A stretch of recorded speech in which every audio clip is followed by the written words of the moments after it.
Hey guys, welcome to my second vlog, and the title for this particular one is very fitting. It's my social media mistakes. So if you browse through all my content, I'm sure you will find a plethora of mistakes, and I just keep making them because they teach me to be better. So I entered into the YouTube space this week, and what I found was that I need to shoot this in landscape mode, not portrait mode. And my first video was a bit too long. I don't think people are want to watch vlogs for that long of a time. So I'm going to shorten this video and keep it probably not more than between 5 to 10 minutes. Actually, this is a topic very close to my heart because for me, mistakes are my lifeblood. I love making mistakes and I hate repeating them. So, when I make a mistake, I learn. But many people get into any space with the thought process of not making any mistakes, which I find ridiculous because even a baby, while learning to walk, he always is going to fall down. So, you have to teach the child to get back up, not to never fall, because everyone is going to fall at some point of time. Social media is no exception. And everyone makes mistakes every day. Here's one of mine. I'm having tea and I've heated it up too much, which is totally counterproductive because I can't really enjoy it unless I want my throat to burn. So when I got off into the content creation space, I had no idea what I wanted to do. I had no clue, no plan set out. I just wanted to learn and do because I was happy doing it. I didn't go in with the idea that I won't make mistakes. What I did was focus on consistency and keep producing content because the way to learn is to actually do it, to go out and do it. So that's what I did.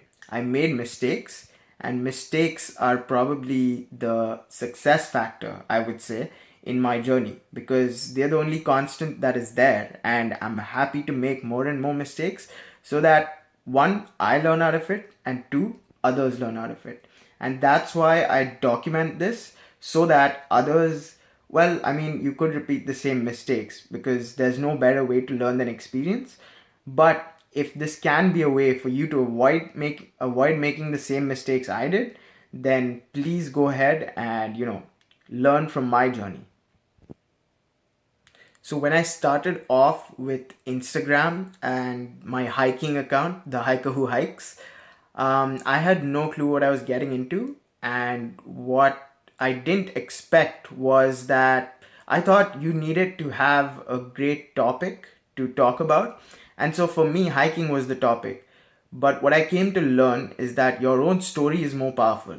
And in my hiking journey, I realized that hiking wasn't the core of my passion.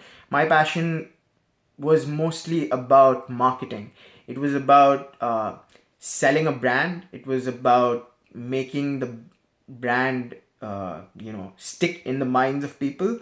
It was always about trying to learn, and it wasn't particularly about hiking. So, that was my first mistake I made on Instagram. The second mistake I made on Instagram was to focus on the main Instagram platform, posts.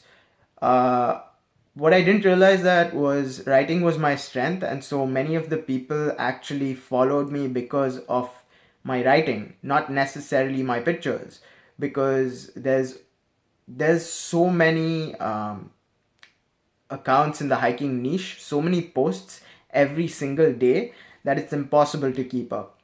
So what I did was I transitioned to mainly Instagram stories, and what I did was I changed my handle from the hiker who hikes to what googly. Sorry, I spaced out over there. My bad.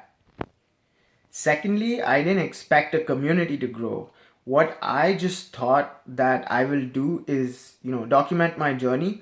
I didn't expect so many people to have an interest in it. I thought that, yes, I do want to market it and over time the brand will grow. But the issue for me was I didn't know what period of time to expect that in. And so, now I'm finding it, I'm finding that I have to keep changing, constantly change, just to keep up with what I'm doing. Another important thing to remember is that I want to be the best storyteller for each platform. So that means I have to learn each platform's nuances. The same post, I can't really put it in different platforms as the same thing. I have to create content on top of it, and I have to tune it to, the particular channel's strengths, or rather what sells on that channel, what kind of, why the consumer or the audience is on that channel is important. So I had to learn that the hard way. I had to learn that by experiencing it. And because of that, it's been such a crazy journey, like littered with mistakes, literally littered with mistakes. Another reason I keep asking feedback from you guys is so that I don't repeat my mistakes. And sometimes I can't see my own mistakes. I have gone a certain way simply because I try to question everything, but I also think that that is the right way. And so, what your feedback helps me do is improve on those same mistakes so I don't repeat them, and I can understand and gauge what the audience's perception is, what they want to see, how they see my videos, how they see my posts, how they see my written content. And so I really appreciate all the feedback I get. You guys are the best. You guys are what make me great at what I do, and I am going to be great thanks to my mistakes. So guys, keep sending me your thoughts and feedback, and let me know what you think of this video, and I would appreciate any likes, comments, feedback I get, subscriptions, great stuff. Thank you so much guys. That's it for me today, and see you on my next video.